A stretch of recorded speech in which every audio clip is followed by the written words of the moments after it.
President of the General Assembly, Secretary General, Excellencies, Heads of State and Government, distinguished delegates. The Secretary General's landmark report, Our Common Agenda, has only grown in value since it was launched 1 year ago. The world is in a state of turbulence, with intersecting crises growing in scale and severity, including climate change, food price inflation, conflict, and uncontrolled migration. These challenges all require multilateral cooperation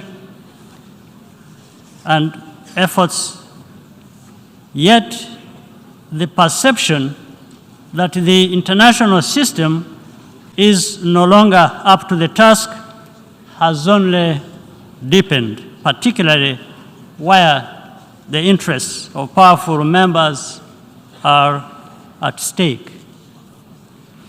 In the Eastern Democratic Republic of Congo, recent setbacks have served to highlight that the security situation is fundamentally no different than it was 20 years ago, when the largest and most expensive United Nations peacekeeping mission was first deployed. This has exposed neighboring states, notably Rwanda, to cross-border attacks that are entirely preventable.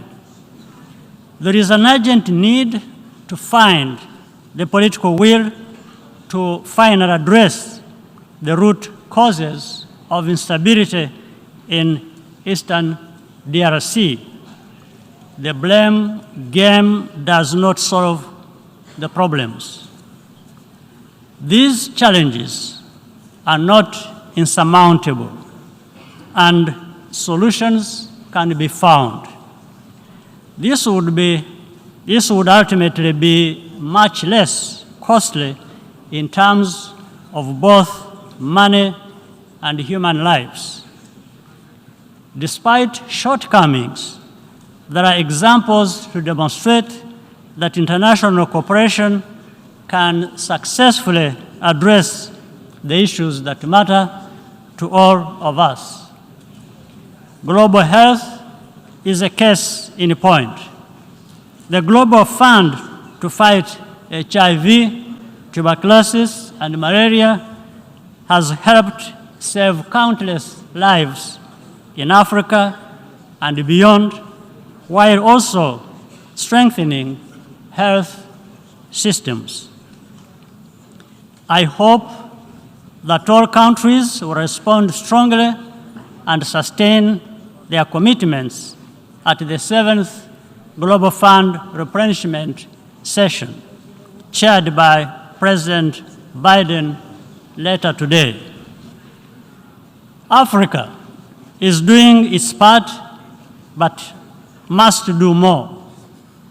For sustainability, external funding must go hand in hand with increased domestic financing for health.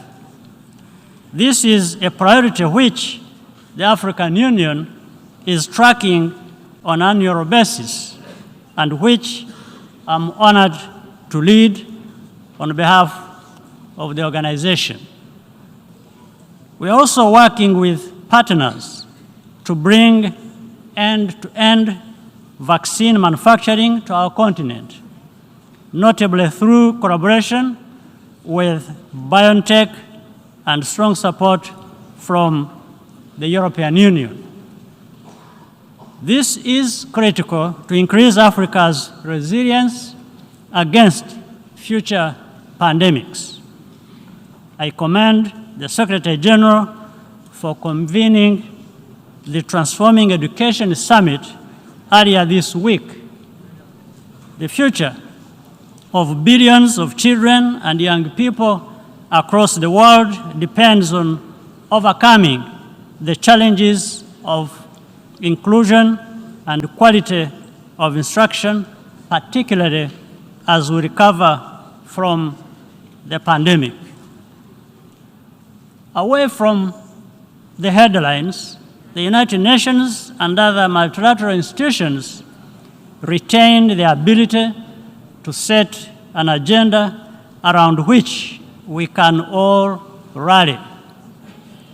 At the recent Commonwealth Heads of Government meeting in Kigali, leaders adopted an ambitious program of action, including special instruments on living lands, sustainable urbanization, and child care protection and reform. We also agreed to prioritize public-private partnerships to create digital jobs for young people across the Commonwealth. The future is digital, and transformation is happening now, as evidenced by ongoing work of the Broadband Commission for Sustainable Development and the Smart Africa Secretariat. High-quality digital jobs are a practical response to the underlying drivers of irregular migration by closing the human capital investment gap that separates high and low income countries.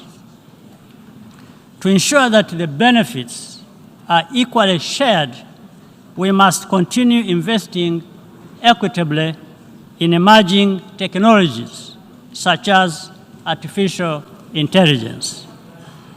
In the area of peace building and counterterrorism, regional initiatives can complement the important work of the United Nations.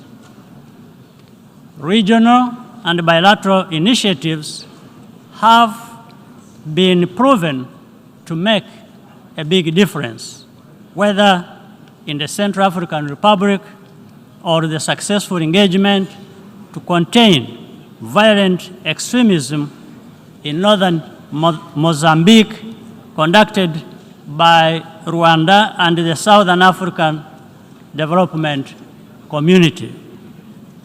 If this approach were tried properly in DRC, as proposed by the Nairobi process, it would make difference.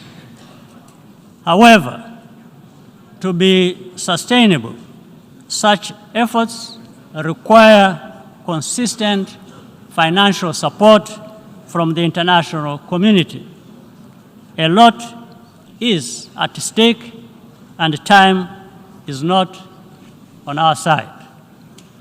We cannot anticipate or prevent every crisis, but we can be better prepared to react quickly and effectively when needed, especially if we work together.